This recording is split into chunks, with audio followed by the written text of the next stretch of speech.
Okay, so let's get started. Today we'll be talking about technical observation methods. Okay. Yeah, it's all recorded. Let me start by talking about this very interesting topic. This guy, Richard Wiseman. He's an author of this book, The Luck Factor. Now he's very interested to find out about what makes a group of people lucky and another group of people unlucky. Okay. Now he started off his career as a magician. So at one point in time, what got him interested in this was that he was doing a magic trick. He took an old lady's watch. You know magic trick? They normally take someone's watch and put it inside a handkerchief and smash it into bits. You can hear it being smashed up, and then magically he reappeared, the watch undamaged, right? So this lady then says, I'm a lucky person. So Richard was like saying, what do you mean lucky person? So he became interested in these lucky and unlucky people, right? So with the help of, I think radio station and newspaper, he advertised for a study where he wanted to know, he wanted people who says, I'm lucky or I'm unlucky, and he wanted to study the difference between these two groups of people. Now, a lucky person is someone who scratches a ticket and wins some prize. Okay? You know, every now and then some product has got, you fill in, maybe give write a few words and then you enter and then maybe you win a prize or things like that, right? So lucky people are people who enter those competition and then win something. An unlucky person, stated in the book, would be someone at home, walking across the house, trip over themselves, fall, hit the corner of a chair or something like that, crack a rib, puncture a lung, end up in the hospital. And this is a true case that he stated in his book. Okay? Have you seen unlucky people? Or are you one? Where things just, misfortune just seems to follow you all the time. Okay? So what he did was this. He studied this, those people that says I'm lucky, those people that says I'm unlucky. He studied them. He found like about a dozen different factors. Now the different factors, most of them are like lucky people form network.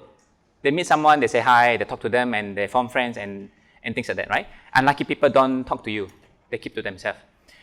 But the most interesting thing he found in this, about a dozen factors, is this. He said, lucky people has got this ability to spot obvious opportunity. Now, the way he did this experiment was that he takes his subject, he says, go around a cafe, and then you'll meet someone, some instruction given like that, and along the way, they'll drop British pound. So the lucky people will spot the money, take it up, put it in a pocket, go to the cafe, meet someone, say hello, end up having a conversation, and before long, striking some kind of business conversation and business leads, right? Take the money, go and buy themselves a drink. The unlucky people just walk past, don't see the money, go sit somewhere waiting for someone to come. The difference between the lucky and unlucky people. So the ability to spot obvious opportunity is this lucky people, right? And then there's this. Greg Watson is a retired professor. He says this. He says a true entrepreneur has the ability to, again this word, identify opportunities, provide the leadership to creatively innovate new solutions to serve this opportunity. You see this identify opportunity. This is a very interesting characteristics of someone, right? That is lucky or an entrepreneur. Or this. Now, it was my mentor who said this. I never got his permission to use his name. He passed away a couple of months ago, so I will never have his permission to use his name. He says this. Actually, the very first time when I came back from Australia, there was this man. I have got no idea who he was, and he picked me up from the airport, took me to a restaurant and ordered really expensive stuff. I was wondering, who the hell is this? And then he said things like this. He says, I see money all around me. So in my head was like, oh yeah, this is a mad guy. And he constantly said this all the time. So in my head was like, what do you mean? The interesting thing was that he was trying to share me this technique, but he doesn't know how to say it in those many words. But after I've learned this technique, then I realized, okay, this is what he's trying to say. See this guy, he said he see money all around him. Greg Watson says the entrepreneur has got this ability to identify opportunities. Again, the lucky people has got this ability to identify opportunity. So what is this about these entrepreneurs and these lucky people with the ability to identify opportunities? Okay, so this is a technique I would like to share with you guys. Let me start with the introduction. Now, if it is true that you see money all around you, opportunity all around you, there should be money in these slides. There should be money in this image. Agree? Now, the first few times I did these slides with a bunch of Americans, they thought that I'm crazy. You may think I'm crazy either. Play along with me. And towards the end, we'll see if we are all crazy. So, if those guys, what they say is true, then everywhere you should see money. Do you see money in these slides?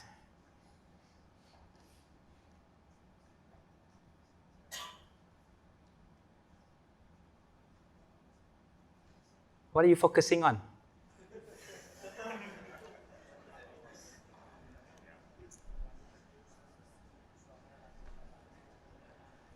You know, there was someone say, yeah, money in her wallet. That's not what I want. Do you see money? I'll show you in a slightly different angle. If I'm not mistaken, these are air stewardess of Martin Air, a small little airline in Europe. Okay, so you should be able to see money here as well. Do you see money? Copyright? Say more?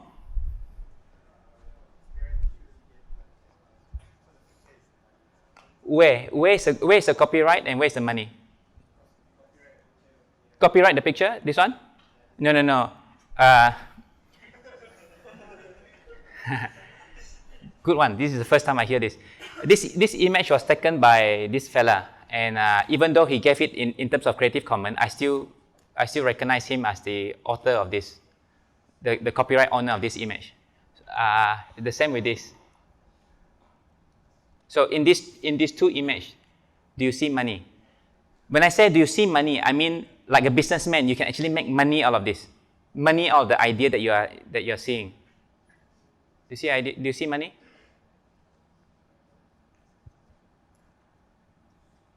Or did you guys just have lunch and you are so having your energy on your tummy that you're not thinking anymore?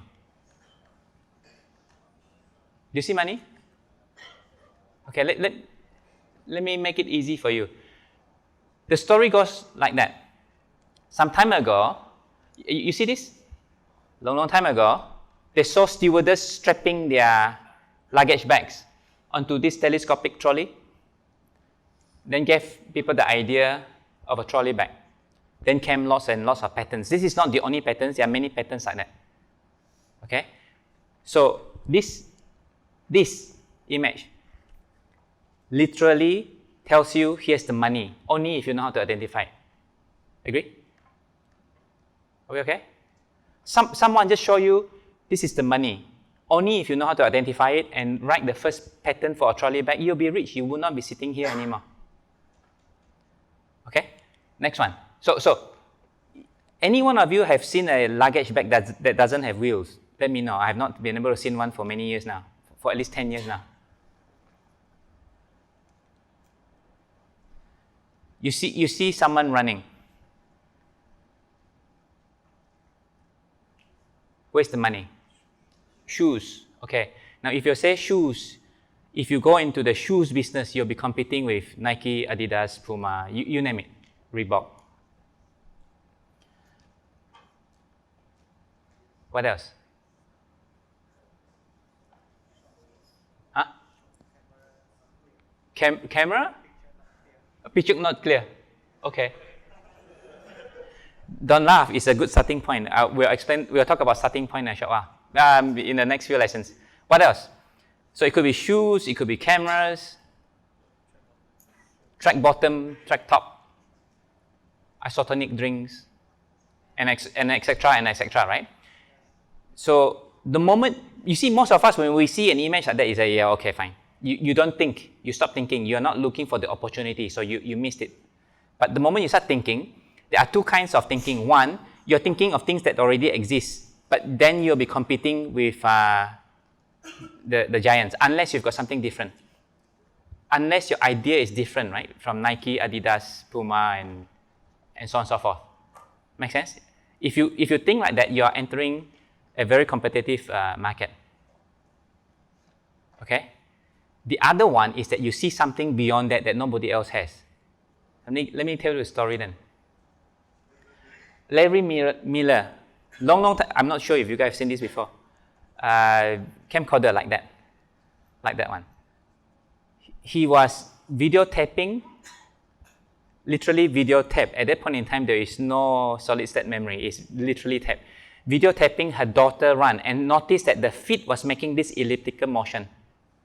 So the daughter was running and he was videotaping it and noticed that the feet was making this elliptical motion. You know, when you run, you have a lot of shock on the knee and the ankle, right? And a lot of people get knee injuries like that. On a treadmill, long time ago, treadmill is just a treadmill. Then now treadmill that comes with a suspension so that it would absorb the shock from your impact, right? You buy runners, you buy shoes. Shoes has got those gel and things like that in such a way that it absorbs the shock on your feet, on your ankle, on your knee, on your hip. So Larry then says, is it possible to make a machine in such a way that you give you that natural running motion, but there is no more impact on the joint? So he came up with a machine like that, and he sold the idea to Preco. This photograph came from Preco. Now, if you go to any gym today, a good gym, they have as many elliptical machines as there are treadmill. Now, elliptical machine today is just not running machine anymore. It could be a machine that is equivalent to you doing rock climbing and things like that. But there is no shock on your joint. You notice that the two examples I've given you is through some very simple observation and someone have an idea and become multi-millionaire. Okay? Next one. Do you see money? You know the drill now. Do you see money?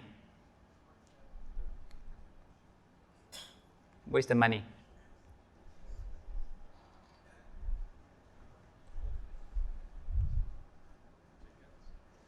Sorry? I saw someone with that interesting motion. What is that?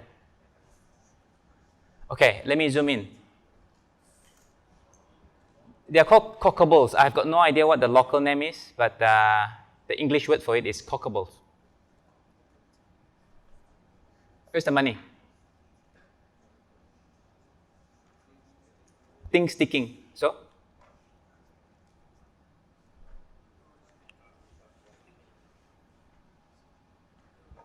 A roller? What about the roller? So you're okay. You're thinking about some way. Generalize what you're saying. You're talking about the sticky thing that sticks some lint out of your cloth, right? But you are literally talking about a machine or a device that removes these cockables from your clothing. Correct? Correct? Okay. Any other idea?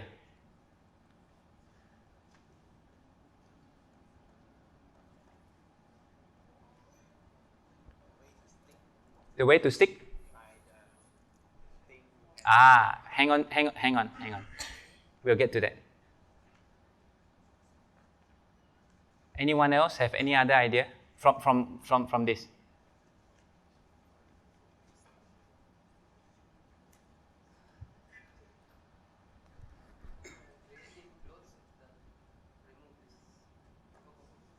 So you are thinking of a cloth that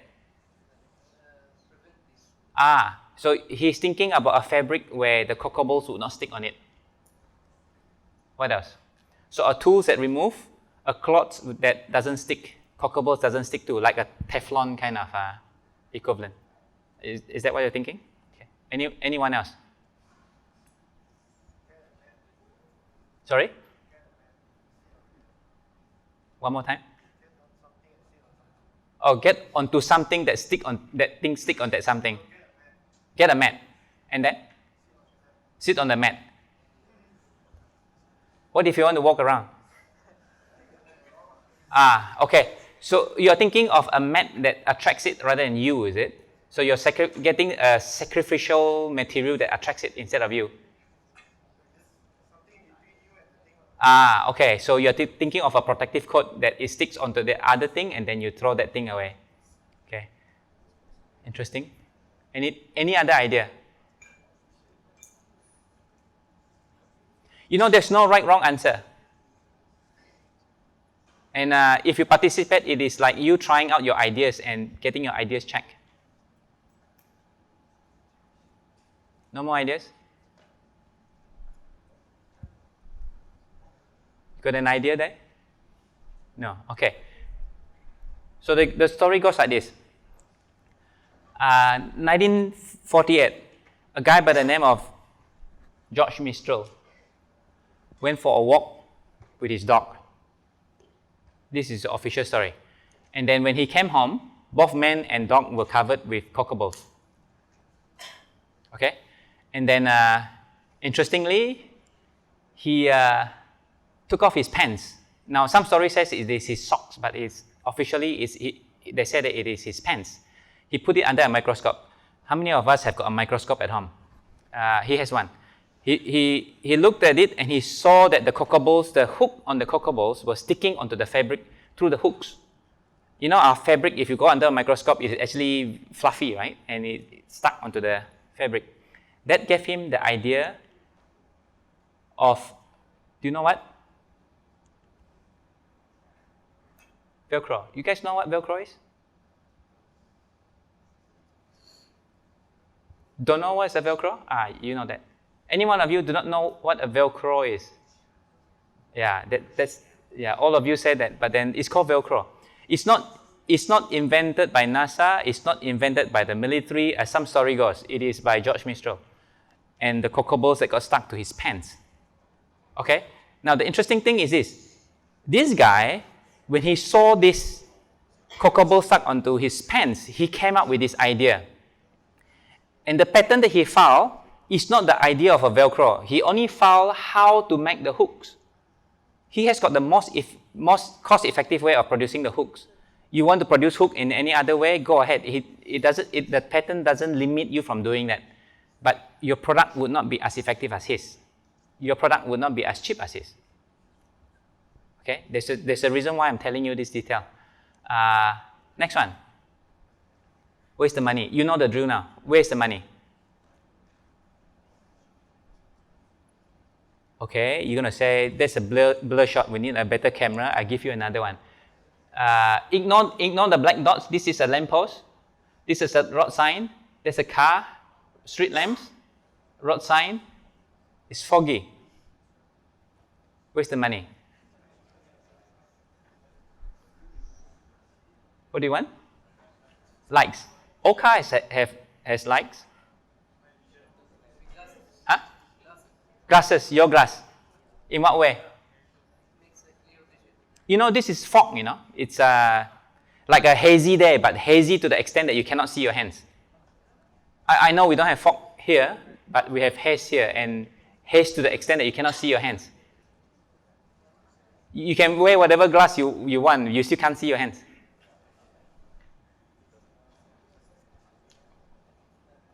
Where's the money? Vision, say more.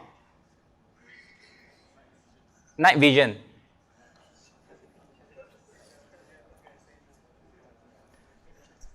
Would night vision work in this case? No? You sure? Don't know. I don't know. Maybe it would work, but not cost effective. Any other idea? Sorry? So the story goes like that. His name is Percy Shaw. Now this is 1930 something. Okay? The story goes like that. Percy Shaw was driving. This is a British guy. He was driving one night. It was very dark and very foggy. At the point when he stopped, according to the story, he was almost off the cliff. Okay? Then he says there must be a way to mark the edge of the road. Oh yes. Interesting. So he came up with the concept of a cat eye. Yeah? So he's using the reflection of this cat eye as a marker for the edge of the road. Okay? Now, how did the idea come about? He has got two official stories. I've got no idea which one is official now because both stories came from him. One, it says that it came up from a reflection of a cat eye. That's why this is called a cat eye, I suppose. The second story says that he saw a reflection of a stud on a signboard. Now, if it is called a cat eye, I presume he got the idea from a reflection of a cat eye instead of a stud. Now, Percy became very rich from this. And the story goes that the British government actually helped him perfect the design. His subsequent design got nowhere, but this one pattern made him very rich for a long time. Next one. You know junior soccer? Like junior badminton, junior whatever. So little kids playing soccer, right? And the coach is teaching them. So you go to one of these places and then the coach says this. You have to grip and bite into the ball like a table tennis bat to swirl it. You know Beckham, the way he spins the ball, right? And when the ball is moving with the spinning, one side low pressure, one side higher pressure, so the ball swirl. What local call banana kick, right? Yeah. So what this coach is asking the guy to do is to bite into the ball, spin it as he kicks it so that you'll swirl. Then the boy says this, my boot is made of leather, not rubber, it's rainy and it's slippery. He can't do it. Where's the money? Huh? Pointy shoe. Huh? Say more about pointy shoe.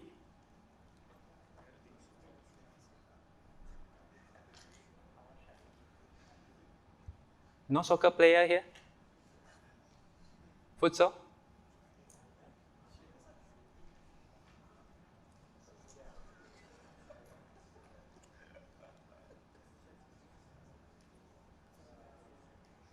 You guys are very reserved, I'm sure you got ideas, but you're just too scared to share it.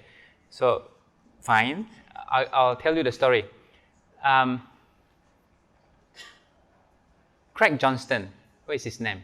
Here you go. Craig Johnston, an Australian guy. He used to play for Liverpool. When he was younger, he actually washed boots for Liverpool as a helper. From washing boots all the way to become a striker. Now, he has always been very interested in creating a good boot, soccer boot. So he was coaching a bunch of little kids at one point in time, and he was telling the kids, he said, you got to spin the ball so that you'll swirl.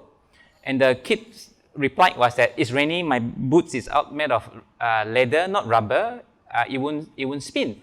Now the interesting thing was, Craig Johnston was like saying like a table tennis bat, you have to spin the ball, right? So after he said that, he went home. I was in Australia at that point in time. He went home. He must have got a table tennis bat. He cut the rubber off and he super glued it onto his boots. Went to a field behind his house, and he tried. So he noticed that he was able to spin the ball a lot more, and he sold the pattern to Adidas. Okay, and if you can, I think you guys may be too young to remember this. Any one of you remember this? No. Okay, you're too young. Predator? Yes? No? Now, I'll show you the original Predator. It looks really ugly. You see this rubber stuff on the boots? It is the part that helps you grip and spin the ball. Now, the pattern has expired. So today, you see most boots has got this rubbery stuff, right?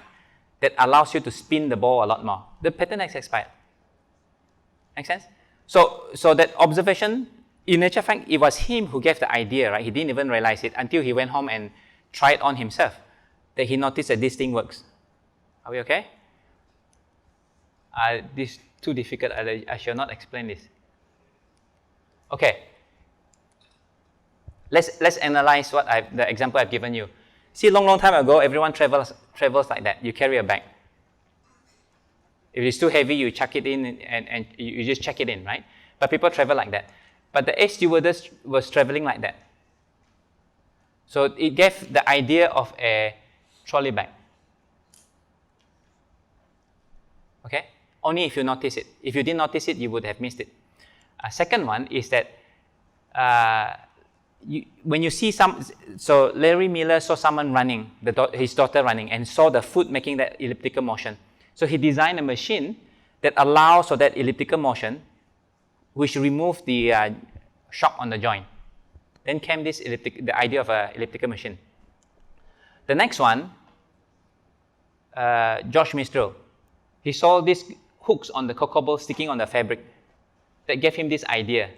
Okay, and again, he did not find the pattern of this whole thing. He only found how these hooks are made. We will discuss why that is when we talk about intellectual property.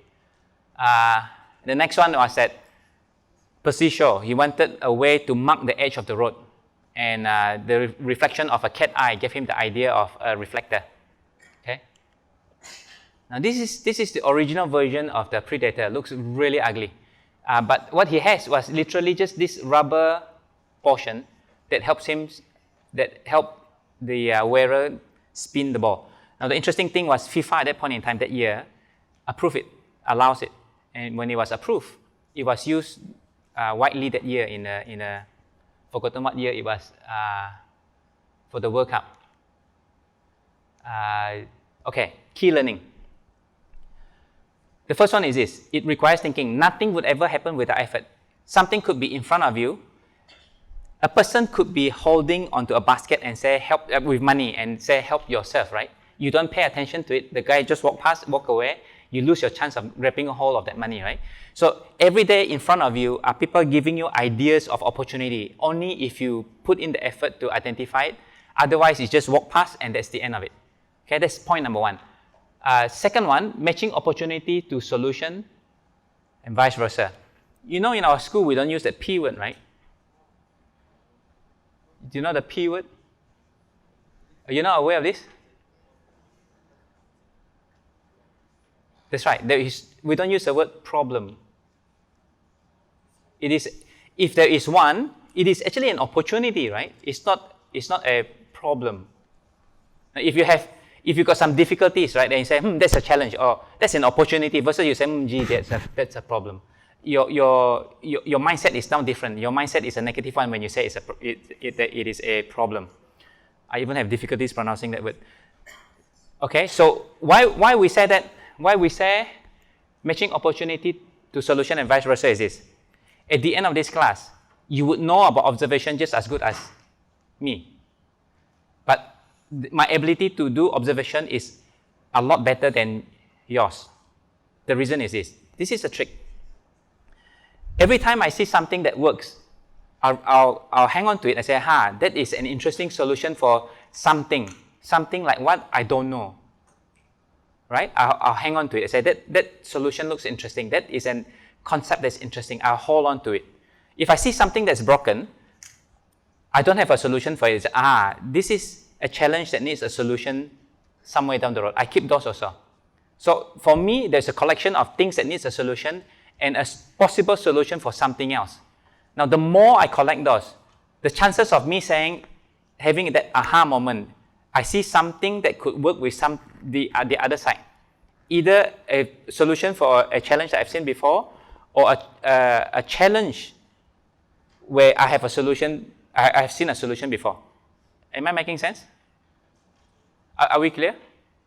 So the trick or the difference between me and you at the end of this class is that my collection of these challenges and possible solutions is a lot fuller than yours. Okay? So that's the second point. Capitalize on ideas and inspiration gather. In all our cases, we get idea. We don't do anything. You have an idea, you just don't do anything about it. Either you are chicken like me, or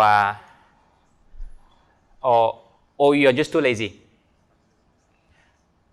Now, why I say chicken is that in all our cases, you have idea, but you could try those kind of business venture and you get burned. You get burned 1 time, 2 times, 3 times, 4 times, and after a while, it's like you are a bit chicken to go and try again. Okay, I can tell you my story. I got burned so many times. That's why I'm teaching. Second one is curious. Every time you see something, you have to be curious. You have to be curious. Why is it like that? Why is it not like that? You have to be curious. If you're not curious, the idea just go away. If you're curious, it goes further. Always focus on the positive. Again, opportunities, not problem. This slide cost me a lot of money. This slide cost me a lot of money because there was once I was training all my colleagues with these slides, and then my boss was there. And when he saw this, he said, shall we then ban these P words? So he says, anyone in the school mention these P words will be fined 5 ringgit. So my whole colleague was like, no. So we negotiated it down to 1 ringgit each time. So I've uttered it many times, so I'm quite poor right now. Before I finished these slides, before I finished a bunch of these slides, I was 3 ringgit down. I was giving the class, I was paying money. Okay? Now, because the boss also said it, that this is a rule, we created this thing called the opportunity fund. So one of our colleagues, if you mention the word, you pay that 1 ringgit every time you say it, right? Okay? The opportunity fund grew to something like 200 plus ringgit. From most of us. Now, the most interesting thing was that my boss, in the board of examiners at one point in time, he kept hearing this word, including himself. He was uttering it himself also. Then all my colleagues were like, you just said it, So then he was down quite a fair bit of money as well. So after a while, we stopped saying these words. That's the reason why I have got difficulties pronouncing that word myself now. So towards the end, there's an example that requires you to do this. You focus on the positive, not the negative. Have a desire for better solution. Here it comes that word again, desire. Last week we talked about what is the source of innovation, right? Yeah, it's the desire. If you don't have the desire, it's not going to work anyway. Mental priming. So we say condition your mind to focus on what is relevant. Now, at this point, I'm going to prescribe you guys a homework. The homework is going to last all the way till the end of the semester. It's called the 407 exercise. You guys know Peugeot 407? Yes? Anyone not know Peugeot 407? Don't know. Okay, can you Google Peugeot 4? You don't have to use that car. Peugeot 407 is just a model of a car. Okay, it's not too common. It's not like your Myvi. You go out there and you see Myvi everywhere. It's not one of those. Okay, it is not too common. It is not too rare. It is not like a Ferrari, where it's. How often would you see a Ferrari? The exercise goes like this. You pick one point in time, like say every time you get home for the day, you ask yourself the question, how many 407 did I see today? Every day you do that, okay? Are we okay? So then you keep a log. Today I see none. I see none. I see 1. I see 2. Whatever the case is, right? And you just keep doing that until the end of the semester. You tell me what changed towards the end. Okay? I just want to give you a few tips. In the very beginning, what you would notice is that you are focused, you're actually getting into a car or a bus or whatever the case is, you're actually paying attention to look for that 407. Then after a while, it's like, oh gee, I'm really tired. I just don't want to do this anymore. You push yourself a little bit more. You reach a certain point where without effort, you're saying, I'm seeing, and then you end up noticing that you're seeing 407 every day. You don't have to pick a 407, just pick anything. Pick anything. Let me give you an example. You go and try and spot people wearing watches that has got leather band or metal band. Or look for people wearing glasses that is half frame. Okay? Just pick something. One of your senior, pick guys that wear pink shirt. We have one here. What you would notice is that the moment you pick one of those things, you are paying attention. You're putting in effort to spot one of those. But over time, you'll disappear. Okay. Now, last semester, I think about 20% of them did it, and those that did the 20% that did it has got the benefit out of it, right? I'm encouraging as many of you to. I cannot force you. There's no marks here, but I'm encouraging you guys to go and do this exercise. Is it okay? Okay. Next one. The principle of observation goes like this. You observe and pay attention to what people say and do. The principle behind is that you observe empathetically. Do you guys know the word empathy? Yes, no? Yes. So it's like you feel how the other guy would feel, right? You put yourself in the other guy's shoe. Okay? Now, you notice telltale sign. You empathize with the thoughts and feelings of others. So let me explain why this is important. You gain insight into the whole thing. Let me tell you a story instead. I used to live in Kelana, up at the condo. Down the condo, across the street, there's a guy that sells rice. Okay? So one day I was queuing. His name is Atam. I was queuing, long queue as usual. And then there was a few other smaller stores. That day, MBPJ show up. The PJ Council show up, the enforcer show up. So those smaller guys have got no license, so their food are taken, their tables are taken, their umbrellas taken. Atam was very cool. He continued to serve his staff, right? Didn't care. He continued to serve. So when the enforcer came and checked his license, he just took off his license and gave it to the enforcer. Now the enforcer then kind of like look at the license, look at him, sat next to me, and he says, "You look different." Now his face, the enforcer's face tells me, this guy doesn't believe that piece of cert he has on his hands. He needs a way to authenticate it. He cannot say it. But me as an engineer, look at his face and I can tell that he needs a way to authenticate it. You know, a driver's license in the US, for instance, there is a barcode, 1D or 2D barcode that has got the encrypted data. You could actually scan the encrypted data and unencrypt it so that you can cross-check the data inside, right? So if someone still try and mimic someone else's ID, you cannot reproduce a correct barcode. Make sense? That's an easy way of making sure that you've got a valid ID, right? So you could literally produce one of those license to sell food with a 2D barcode, with a 1D barcode. As simple as that. Make sense? So from his face, you could tell that he needs a way to authenticate it. So you could, the idea came just like that. Are we clear? Next one. Insight from observation and empathy inspires new idea. Just like what I mentioned, the story I mentioned just now. It uncovers latent need. Again, like the enforcer's face. You could see that. Okay?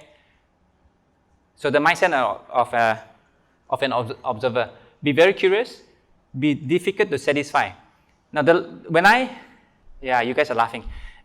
When I used to train trainers in Intel, and when I said this, they all laugh at me. They said, are you asking me to be difficult? I said, no, I'm asking you to be difficult to satisfy, which means if I ask my subordinate to do something, I say, I want this much. He comes back, this much or better, I still want some more. I'm constantly driving everyone in the direction of perfection, even though I know we cannot get there, but I want better. I constantly want better, right? The desire for a better solution. Constantly ask things like why, even why not? Why not like this? Why is it like that?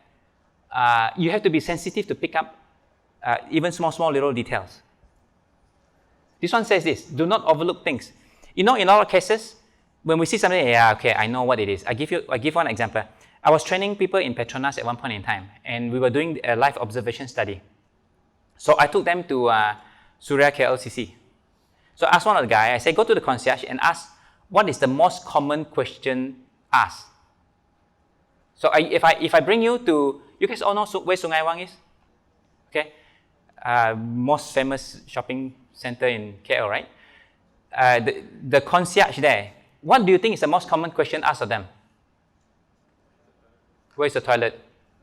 Where else? What else? Where's the toilet? What else? Where's the ATM machine? Where's a particular shop? Where's my son?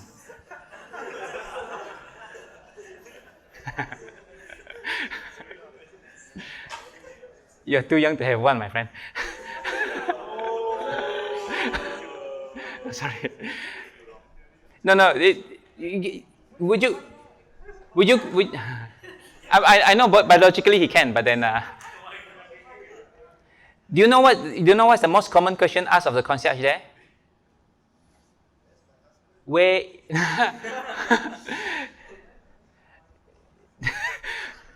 You know, he's very interesting. He says, "Where is my husband?" It's not, "Where is my wife?" No. In two ways. So the wife would look for the husband, and the husband would look for the wife. That's what he meant, not the other way around. You know, the most common question asked at the concierge at Sungai Wang is, where is the bookstore? We all fell apart when it was told to us. We thought it is, where's the toilet, where's the ATM machine, or where's a certain shop, right? But we were told that the most common, this is about 10, 15 years ago now, the most common question asked is, where is the bookstore? There is no bookstore in Sungai Wang at that point in time. And it could be that there used to be a popular bookstore over there, a small little one, and it closed down and people were going looking for the bookstore. It could be that at that point in time people are looking for it, right? Now, Suria KLCC. What is the most common question asked at the concierge? Huh? Where's the LRT? Okay. So essentially you're saying that where is the train station, right? The way to the train station. What else do you think is the most common question asked of the concierge at Suria KLCC? Where is the underwater park? Okay. Any other guesses? Where's the bookstore? Huh? Where's Petro Science? Okay. Any other guesses? The most common question asked, this is about 10 years ago, the most common question asked of the concierge at KLCC, Suria KLCC, is, where is the Twin Tower? Literally. At the spot where he's standing, all they need to do is this, and that's the Twin Tower. The question is why, right? Chances is that these are tourists that came through the LRT, the train station, came through and they have got no idea where it is. They just have to go upstairs, right? What does that tell you? That tells you that signage is required now. If someone were to ask this question, are we okay? So this do not overlook thing is that you do not make assumption. Because in all our cases, we assume that, okay, the most common question asked of the concierge is this. People would normally do this or do that, but that's usually not the case. Are we clear? Now, if we are not on camera, I'll tell you this, but we are on camera. So some of the methods are shadowing, fly on the wall, interview, and be the user. Let me explain what shadowing is. You know, when I was a contractor for Petronas, what they wanted to do was to find ways to prevent product cross-contamination. You know what is product cross-contamination? The raw tanker comes to the petrol station and they offload diesel into petrol or petrol into diesel. The entire content in the underground tank is useless. They have to close the pump, wash the whole damn thing, and then it becomes cheap fuel. You cannot sell it at that price anymore. You just sell to someone that is going to use it for burning some kind of stuff, right? Okay?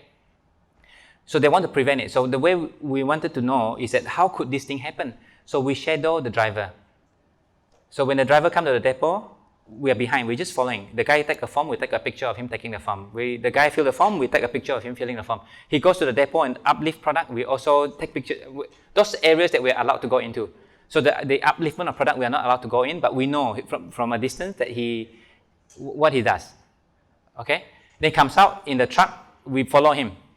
How he drives, with the kind of things that he has, we take pictures of him. Okay? He comes down to the petrol station and what he does, we just shadow the guy. Shadow all the way through until he finishes his job, right? Now, of course he will not make a mistake. We are all watching him. Correct? So we do this. We interview him. So what is it that you are doing, and is it difficult or things like that? He'll tell us. He'll tell us that on a very hot day, he would want to rush. Or it could be that the child is not well and the wife keep calling and say, bring me some spaghetti or get some milk on your way home or things like that, right? So then he rush. He potentially can make mistake, right? So the contextual interview, the shadowing portion get us a lot of information, and from those information, we would have enough data to come up with ideas. You know what is fly on the wall? Fly on the wall is like a fly stuck on the wall, it just observe. Say for instance, you're going to study gorilla, for instance, or chimpanzee. You cannot speak chimpanzee. Chimpanzee or gorilla cannot speak human. So all you can do is just observe. And from the observation, you try and deduce something from it, right? So that's what fly on the wall means. Be the user. You know, every time I buy an IKEA product, I try and assemble it. I've got ideas that I can give IKEA. But because at the time that you are playing the role of a user, you would be saying, wouldn't it be great if you can do this? Wouldn't it be great if I can do that? Right? But most of us, what we do, damn, this thing doesn't work that well, right? But if you sit in a way that I could make this better this way, I could make it better that way, right? Am I making sense? So the be the user portion is to get you to be sensitive to that portion and not complain, but find ideas from it. Are we okay? So this is when you talk, not me. Look at the example. Where's the money? Where's the idea? The first two are very simple. Where's the idea? What do you see? You don't see it. Oh, so from here you want an electronics dictionary? That's a big jump, no? Sorry? You want label. So this tells me that whoever did, her name is Kim. This belongs to Kim. She wanted to find ways to quickly go to A, B, C, and so on and so forth, right? Make sense? So you could do things like that. Just taps. Very simple, right? You know, the very first time I showed this to a bunch of Americans, I said, what do you see? He says, JKL missing. It's true. I mean, I didn't even notice that, but then notice it.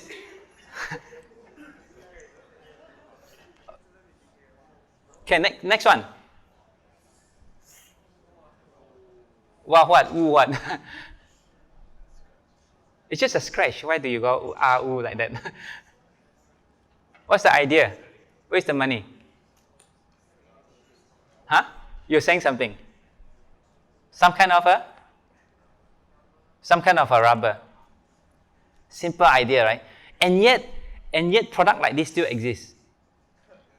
It's crazy. Okay, it's getting a bit difficult right now. This used to be my old office. Around that corner is a pantry. So if I go there, turn right, all the way to the end is a pantry. In front of this, in front of where she's walking to, are a bunch of cubicles. If you come through this corner and she turns to her left, is a bunch of conference room where you make conference call. So this is Intel Cyberjaya. So early in the morning when we come in, early in the morning, you come in, you go to the conference room and you have conference call with your counterpart in the US. So it's a late afternoon and your early morning, you have conference call, right? So what would happen is that some people come early in the morning, myself included, go and get yourself a cup of coffee or tea, something hot. And then you walk towards your cube. Someone in the conference room would be like, I'm missing something, rush out, and then they'll have a near collision here. Now imagine colliding with someone with a hot cup of coffee. We have a lot of near misses, but no accident yet at that point in time. So me, big mouth, I complained, and this thing went up. 2 weeks after that, I didn't even notice that. I did not notice that it was there. And then someone came to me and said, okay, that complaint that you had is done. I said, what? So they showed me the 2 mirrors. Okay, but we still have a lot of near misses. We have near misses because it's not an effective solution, right? You are expecting someone to look at the way she walked. I mean, there's no way she's going to see the mirror at all. Okay, so what's the idea? Where's the money? What suggestion do you have? Glass wall. Very common suggestion. Having glass wall over here so you can see the guy on the other side, right? You can. Nothing wrong with that. Just expensive. Have a door. So you want to have a door over there so that you got no choice but to open the door, is it? Okay. Like I said, there's no right or wrong answer. It triggers off ideas in you. Any other?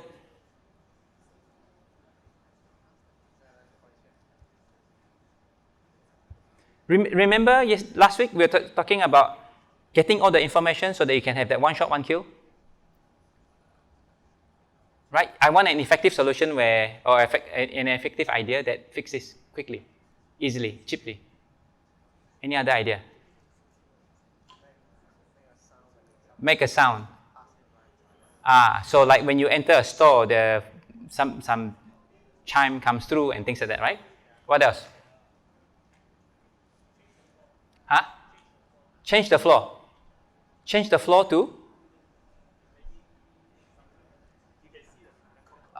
So this fella wanted the floor to be reflective.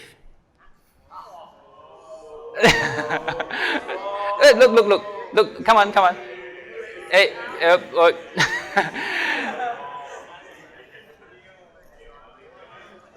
it's just a good starting point, my friend.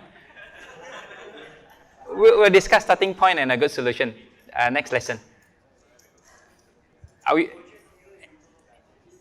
Any other idea?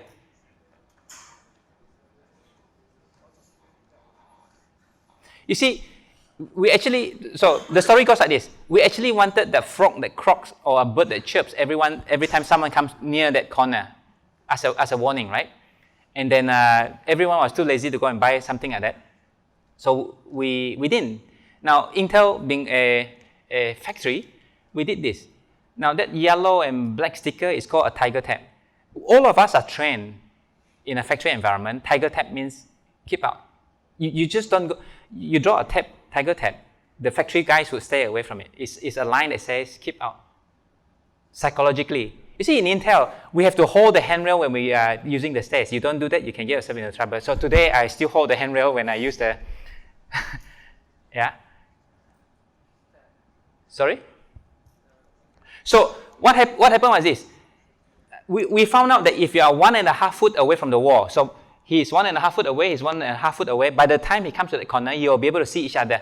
You force them psychologically to do that, right? Now, 2-3 weeks later, everyone realized that's not a real tiger tab, so everyone just walked around it. And then near misses happen again. Okay? What next? Huh? Put a flower there. So again, we were lazy to buy those chirping birds or croaks, or frogs, and we did this. The only complaint we had was that the leaf brushes on their clothes. Shortly after that, we all got fired. The center got closed, so I do not know what happened after this. Okay, the next two examples, if you're sleeping, wake up. This is the entire class. This is the two most important example. This is a blood bank, a blood fridge in a blood bank. Okay? In a proper blood bank, you would have, 50, 100 of this blood fridge. Okay? Imagine that you're this person, I'm your boss. And I tell you that blood bag CX593HX124567 blah blah blah blah blah is reactive. I need you to take it out. So imagine a room that has got like 100 of this. Okay, and I give you a label. I said that blood bag is reactive, meaning it's got pathogens inside or something not right with it. I need you to remove it. Okay, what would you do? How would you feel at this point in time, now that you have taken the instruction? Do you feel, damn, I want to quit my job? Do you feel that? Do you feel that? It's like, how the hell am I going to find that blood bank, right? Given a label like that. What would you do? So the story goes like this. A colleague of mine, we were in Cyberjaya at that point in time. So she went to Putrajaya for a discussion with the hospital in Putrajaya. And she found out that the statistic worldwide for wrong transfusion, mistransfusion, someone getting the wrong blood is pretty high. No one talks about it. So she said, can we find a solution for that? If we can save one life a year, that's one life any point in time, that's a lot of value, right? So at that point in time, I was working on an RFID project. I said, yeah, instead of just using barcode, put RFID on it. And then arrange it nicely. I mean, this whole design was designed by a designer, like a cartoonist.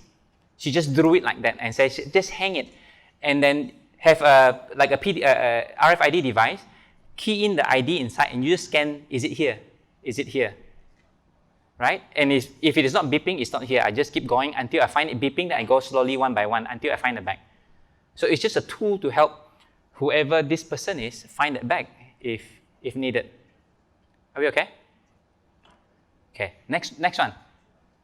This you have to be, don't miss this.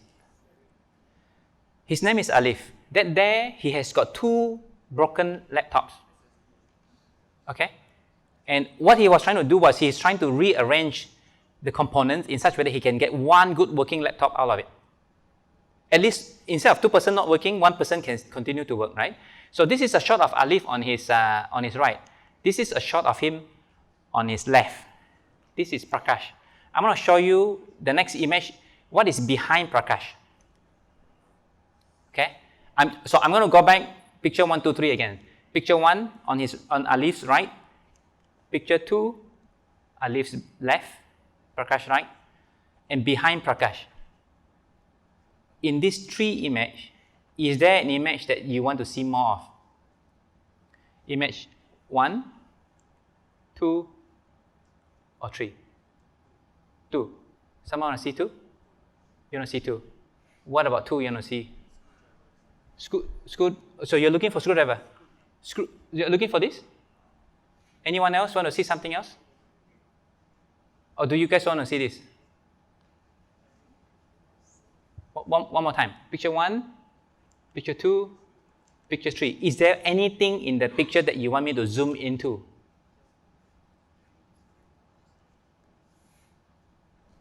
So 3, 2, 1. So you want to see 2. Anyone want to see some different thing? 4? There's no 4. What do you want to see? You want to see 2? 2? Okay, there's only one request. So let me show you 2.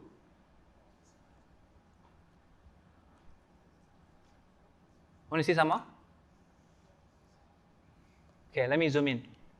It says here, there's a letter 1. You can't see it, so it says here 2. Keyboard, touchpad. Bottom. Middle 1, middle 2, top. So it literally he has organized his screws for laptop 1 and laptop 2 separately, right? And he remembered the position in that order. Now, put yourself in the shoe of Alif's boss. What would you do? You are now Alif's boss. What would you do? Make a box. So you want a box that allows the screws to be organized nicely. So as his boss, you want to offer him that box. Is that right? Anyone else think differently? Okay. Put yourself in the shoe of the manufacturer of this machine. You are now IBM. You are now Lenovo. You are now, I don't know, brand XYZ. Okay? So that was an IBM ThinkPad. It's no longer IBM. It's a Lenovo ThinkPad now. So if you are the manufacturer, what would you do?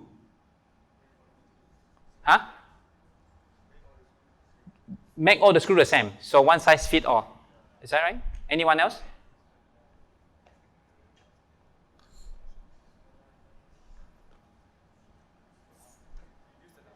Reduce the number of screws. So you want to reduce, he wants to make them all the same in such a way that it doesn't matter where it came from, it's going to go everywhere else. What else?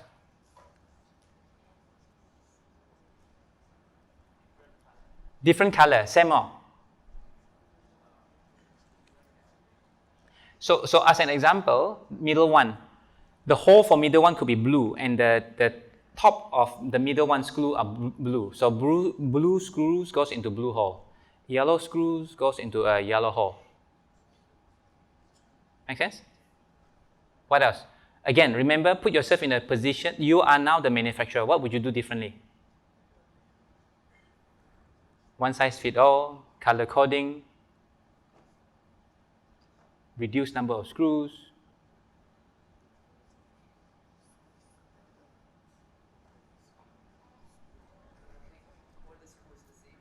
Make all the screws the same. So it doesn't matter where they come from, they all go to the other places as well. You know, the theme of color coding, you could use the same theme of color coding and go someplace else. Meaning, I could laser mark every screws with a number. So instead of color code, is laser mark with a number. It could be letter coded or number coded. Correct or not? You say same size screws, or it can be less screws, or it can be no screws. Do you notice that the original Motorola products has got no screws? They're all screwless. They're all snap fit. If if it is a Motorola product that has got screws, it is a company that is acquired by them. Their original philosophy is no screws. You look at the old pages they have, there's no screws. Okay? Are you guys clear? Now, do you notice that the moment you put yourself in Alif's boss position, the idea comes at you. You put yourself in the position of the manufacturer, a different idea comes at you. This technique is called perspective. It's also called the Napoleon method, which means the moment you see something, put yourself into different perspective and the idea automatically comes at you. Okay? Next example. What caught your eye?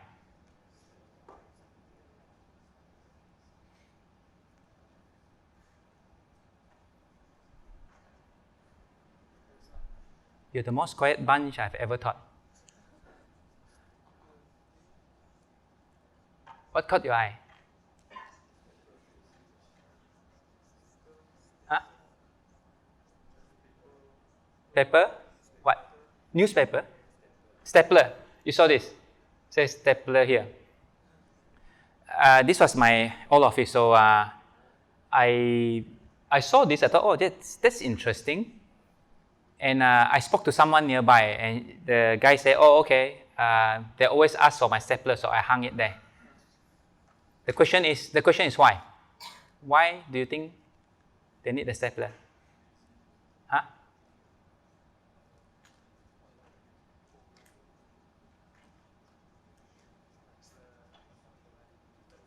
After they print. So this guy actually has a stapler.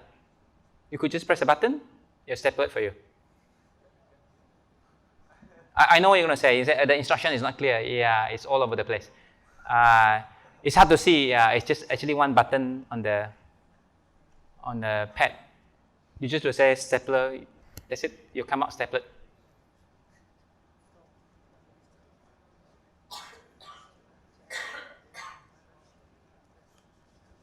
Don't know? Okay, never mind. The interesting thing is this. You know, when you guys don't participate, there's nothing much I can do. I can just quickly go through the material. What happened was that I camped there for a while, and what I noticed that those guys who, myself included, when I go and submit my claims, I make a copy of all the receipts for myself, just as a record, right? The copy that comes out from the machine can be stapled by just one click of the button, but the original still needs to be stapled by me. The machine cannot do it, right? Now then, you can again put yourself using perspective and say, if I'm the maker of this machine, what would I do? You can create those kind of solution into it, okay? Next one. What do you see? What do you see?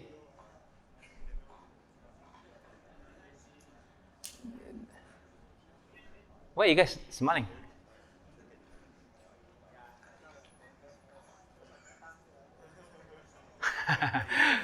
Okay, I shall not do that. Now, those of you that says it is a P, then you're not focusing on the positive side. So you could see it as vandalism, or you can see it as an art, and so on and so forth, right? But this company see it as a business. You got graffiti on your wall, let me clean it for you. It's a business. So this business is in Queensland, Australia. So you got graffiti, I'll clean it for you. Of course, it's a business, right? You will say, only in Queensland? Have a look at this. This is in the UK. You got graffiti on your wall, they'll clean it for you. This is in Germany. This is in California. There are patents, tons and tons and tons of patents related to graffiti-related challenge, right? So you can buy product that you can coat on the wall, that someone comes and spray paint on it, it just washes off. It won't stick, the spray paint would not stick. Okay? Or there's certain chemical that after you spray on it, you'll just wash off. Okay? So if you see this as a vandalism, you see that as an issue, then you got no money. You don't see money. But if you see it as an opportunity, then you can start businesses like this. Okay? Let me show you this image again, and let me show you this image. They look the same, no? Now, but this is not found on a wall, it's found in a gallery. Nick Walker started off his career as a graffiti artist. Then he started selling his work. Now people pay him to graffiti their office. Okay? So, let me quickly summarize. We'll do an exercise, then we close for the day. Mental priming. Mental priming is when, you know that the number of signals that the whole body receives a day is something like 300,000 or 30,000 signals, right? So from the vision that you see, the senses that you feel, the ear and touch. If your brain were to process every single one of it, your brain would be so hot that it cooks itself. So as a protection mechanism, it actually removes a lot of this. It only focuses on things that it thinks it is necessary. Okay? Mental priming is to change that filtration process in such a way that the thing that you want to see comes in. You do not block those things away. Okay? So the exercise, the Spot the 407 exercise that I mentioned earlier, is a way to train you how to change that filtration purposefully. You could actually change it at will if you go through the exercise. Perspective. This is the real tool, most important tool in observation. Put yourself into the different position. The solution automatically jumps at you. The next one is, when someone pressure you and say, hey, I want it now, you're no longer thinking, you're just trying to finish things off, right? You're no longer relaxed, and then you don't come up with creative ideas. So take it easy. That's all I have.